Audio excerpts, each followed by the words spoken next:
Cannabis stocks are jumping after President Biden publicly endorsed the Justice Department's recommendation to loosen restrictions on marijuana. He posted a video on X.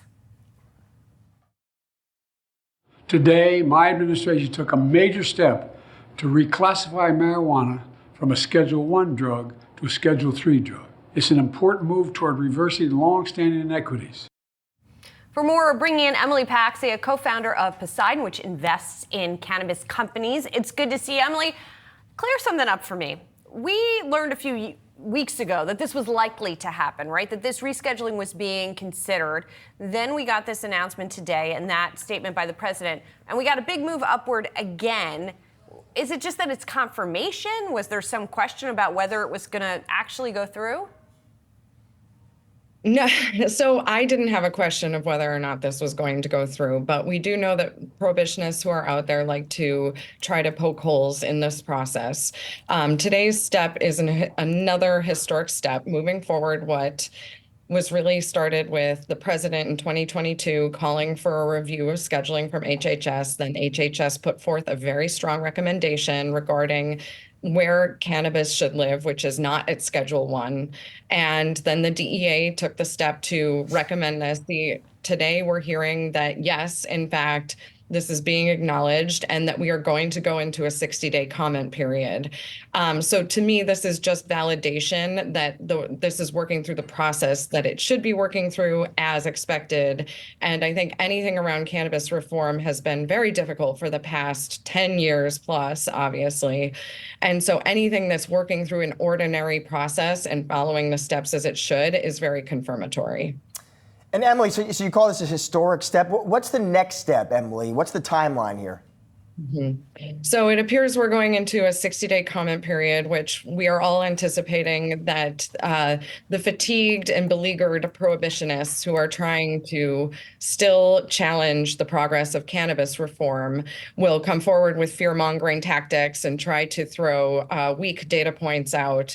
But the benefit of having cannabis reform and regulation over 10 years with adult use in the Colorado market and expanding from there is that we have many, many data points actually proving to a net positive effect of legalization and regulation of cannabis.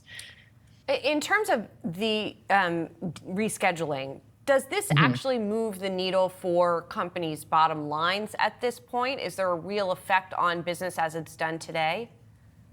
This is an important step because it does change the tax considerations of these businesses. We do have at Schedule I, we had the 280E tax code applied to our businesses, which creates an effective tax rate of north of 70%. And when you're trying to grow businesses in a fragmented market structure like we have in the United States with patchwork regulation and only intrastate commerce, it does become very challenging for these businesses. And there's been a lot of analysis of what happens.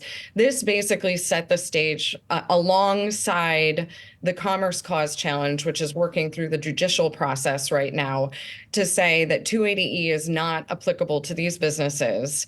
And that is really important in terms of flowing through, to your point, to the bottom line. However, rescheduling alone does not change certain structural components to our market, such as access to the exchanges. It doesn't open up yet commercial banking in terms of allowing for custody of the stocks.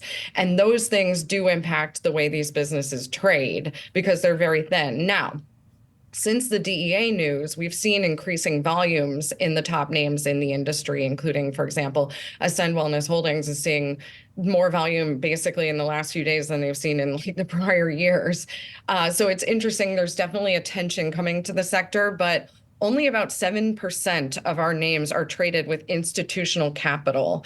This could all change if there are some structural shifts, like such as the process of moving things through the courts, or also a memo from Garland that outlines and calls out specific things around commercial banking and exchanges. And Emily, I'm just curious what kind of response you think you could hear from the critics, those who aren't fans of this legalization and regulation. They continue to hit the same points, which are erroneous and false. And I welcome it because we do have the data to contradict what they're saying. So it usually comes in the form of a heavy fear-based campaign. We see it in every state where legalization is up on the ballot. They try to lead with concerns about kids having access to cannabis. Legal regulated cannabis is for 21 plus. And we have the highest compliance rate of any industry right now in terms of validating the IDs and the ages of people purchasing cannabis. It also takes it out of the illicit market. It takes the wind out of the sales. And that's where the access for the youth comes into play. So if you see us compared to alcohol verification on age or tobacco verification on age, cannabis does not play around with this because we won't. We have to hold the bar very high and make sure we're protecting our industry. And so that's why it's really important to us. Legalization, regulation is about 21 plus. It is not about kids. And that is a distinct difference from those other categories of consumer products.